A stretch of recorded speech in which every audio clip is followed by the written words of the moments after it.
part one, counter. Part two, condition. Continue to do this while it's true. Continue to loop while it's true. And number three, I want to alter my counter. So I'm going to increase by ones.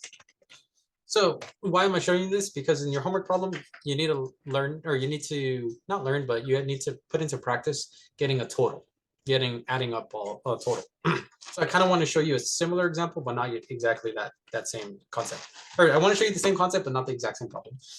So in this case, we're going to just print out the counter.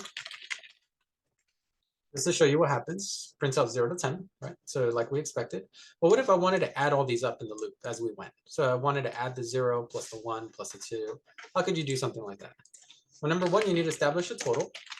You also need to make sure, this is important, set it equal to 0 at the beginning.